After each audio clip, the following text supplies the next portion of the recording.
Pensemos en un mundo de jerarquías que parecían inamovibles, un mundo donde el acero de la nobleza parecía dictar la mismísima voluntad de Dios. Pero el 20 de abril de 1499, allí, en las sombras de los desfiladeros de Frastans, la historia decidió cambiar de guión. ¿Y los protagonistas de este cambio quiénes eran? No fueron reyes ni grandes señores. Fueron hombres de la tierra, los confederados suizos, que un día decidieron que su futuro no estaba escrito en pergaminos lejanos, sino aquí, en la punta de sus propias armas. Hola y bienvenidos. Hoy vamos a desgranar uno de esos momentos que, de verdad, reescribieron las reglas del juego, tanto en la guerra como en la política, la batalla de Frastanz. Es la historia de cómo una idea empuñada por gente común, se atrevió a plantarle cara a todo un imperio. Para quienes disfrutan con estos puntos de inflexión históricos, es una buena oportunidad para seguir el canal, activar las notificaciones, dejar un comentario y, por qué no, sugerir qué otro momento clave deberíamos analizar juntos. Para entender de verdad la magnitud de este cambio, lo primero es conocer a sus protagonistas. Así que hablemos de eso, de la furia de un pueblo.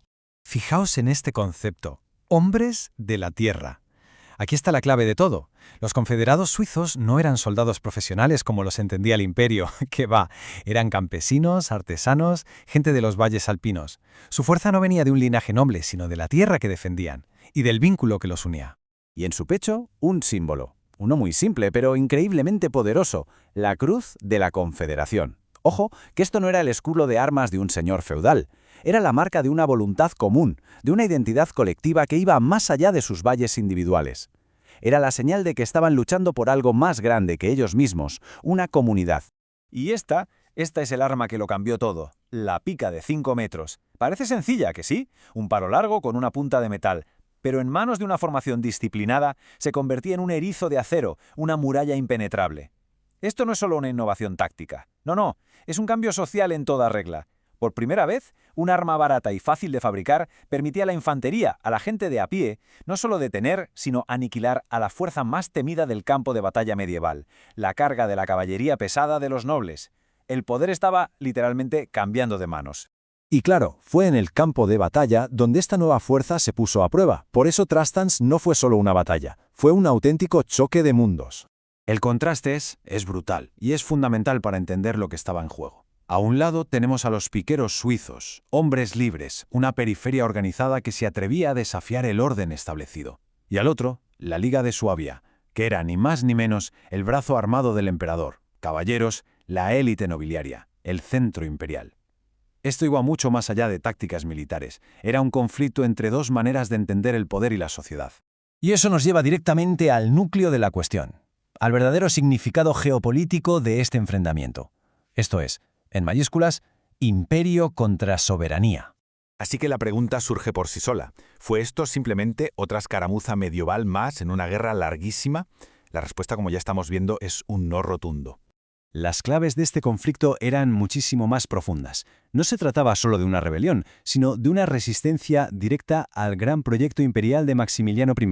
Era, en su misma esencia, una lucha por la soberanía. El derecho, revolucionario para la época, de gobernarse a sí mismos sin la tutela de un emperador. Lo que estaban haciendo era provocar una ruptura total del orden feudal. Estábamos asistiendo al nacimiento de algo completamente nuevo en Europa, una entidad política que se basaba en el consenso y la voluntad común. Y así llegamos a la gran consecuencia de todo esto, al legado imborrable que dejó Frastanz, el ocaso de los caballeros. 20 de abril de 1499, una fecha para recordar. Fue el día en que el guión de la historia cambió de forma decisiva. Marcó un antes y un después, y no solo en el arte de la guerra, sino en la propia concepción del poder. Aquella batalla marcó el fin de una era, el dominio absoluto de la caballería medieval, con ese caballero de brillante armadura como símbolo del poder feudal, demostró ser vulnerable. Pero, y esto es más importante aún, Frastans fue el prólogo de la soberanía moderna. La victoria demostró que un pueblo organizado y determinado podía forjar su propio destino al margen de los grandes imperios. Dejemos que esta idea resuene un momento. Cuando un pueblo decide no ser siervo, no hay muro ni armadura que lo detenga. Esta es, quizá, la lección más profunda de Frastans. La voluntad colectiva puede superar la fuerza bruta y esas jerarquías que parecían eternas. Y esto nos deja con una pregunta final, una que trasciende 1499 y que llega hasta nuestros días.